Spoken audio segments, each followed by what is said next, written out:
Yo! What's up mga idol? For today's video, ang gawin naman natin ay yung cellphone na natuluyan noong nag-DIY po ang may-ari. So mga idol, ingat-ingat po talaga sa mga nag-DIY, lalo na sa mga unit na ganito. Ayun mga idol, so paano ba ito natuluyan? So ang model po nito mga idol ay Redmi Note 9. So ang naging isin nito ay blinking lang. So ngayon, DIY po ng may-ari at natuluyan po siya. So yun po yung mga gagawin natin ngayon mga idol, at ano yung maiwasan nyo at ano yung mga dapat nyong i-DIY sa mga ganitong problema para makaiwas kayo na hindi lalong madamage. So ayun mga idol, so chinarge ko po siya, wala talagang reaction kahit vibrate, kahit man ang lumabas ang pinaka headlight niya. So dati lang ito namamatay-matay, nagbi-blink-blink, kaso lang nung nag-DIY po ng may-ari ay natuluyan.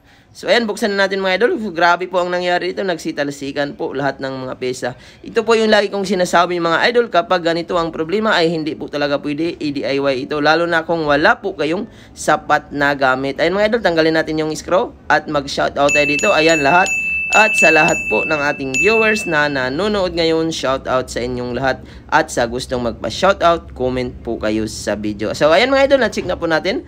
Ayan, una kong ginawa dito, tinester ko muna mga idol. So dahil namatay po ito, so ayan, nung tinester ko po siya, meron pong konting grounded. So meron na pong short. So dahil po yan sa maling paggawa. So ayun mga idol, ingat-ingat talaga sa mga nag-DIY, lalo na sa mga ganitong unit. At ayan mga idol, kung napapansin nyo po, wala na po yung shed. Dati pong issue nito mga lod, so blinking MI logo lang. So napanood po ng ating video at sinubukan po gawin. At ayan mga idol, kung napapansin nyo po, yung shed po ay wala na. At yung mga pesa sa gitna niya ay nagsitalsikan lahat.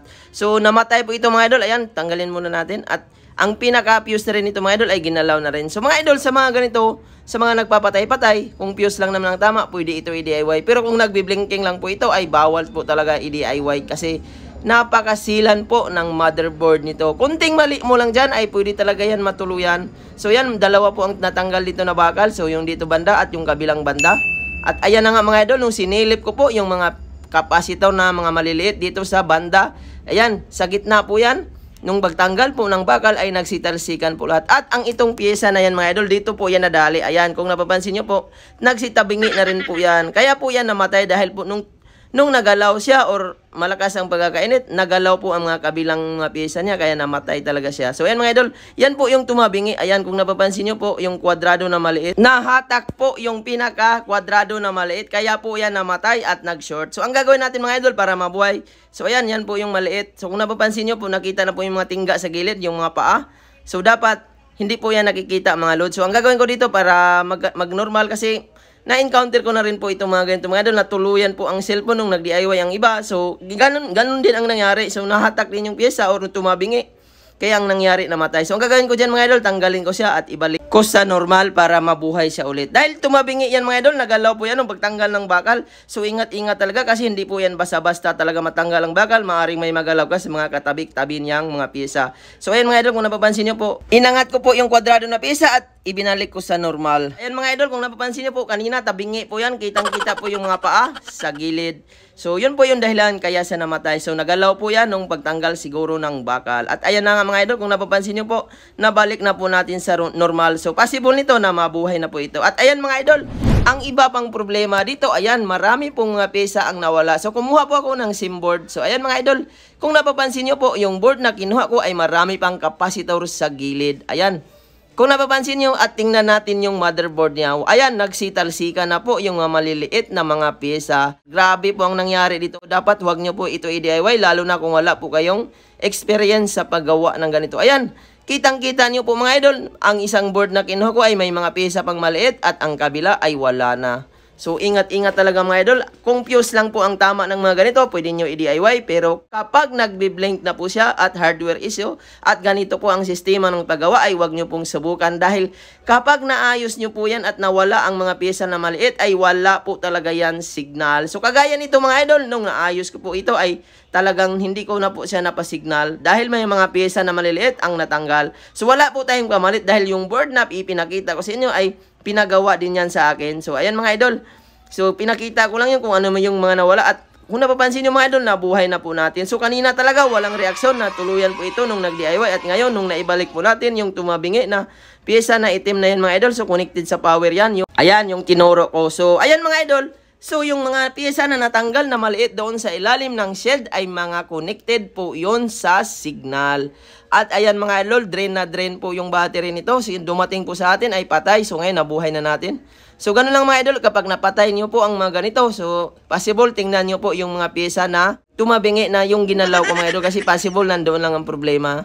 At ayan mga idol, ang gagawin natin, ibalik muna natin lahat at tingnan po natin kung meron pa pong signal. Dahil doon sa mga parts na nagsitanggalan doon sa ilalim ng shield ay connected po yon sa signal. Ayan mga idol, balik natin yan. Antena po yan ng signal ng cellphone. At ayan, fingerprint, mga camera.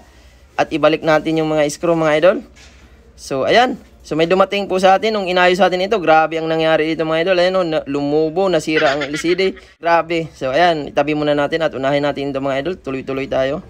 Buti na lang, nabuhay natin mga idol. So, nasave po natin ang files nito kasi baka kailangan po ng may-ari, kaya niya pinaayos. So, ayan, nakuha na po ito mga idol. Magto 2 weeks na po ito, naayos. At ngayon ko lang po ito in-upload. At ayan mga idol, drain na drain. At tingnan po natin mamaya-maya mga idol. Kargahan muna natin kung magtuloy ba siya.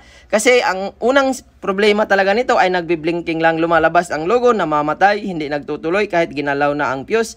Ganun pa rin. At ayan mga idol, after 20 minutes mga idol, ayan, nakargahan po natin siya. At iuna po natin at tingnan natin mga idol kung meron bang signal o wala. Kasi mga idol, kapag nagkamali talaga kayo ng galaw doon sa ilalim ng shed, kaya lagi kong sinasabi, pag nag-upload ako ng ganitong video na nagbiblink ay wag nyo pong i-DIY dahil hindi po ito support, lalo na kung wala po kayong experience sa paggawa ng ganitong problema.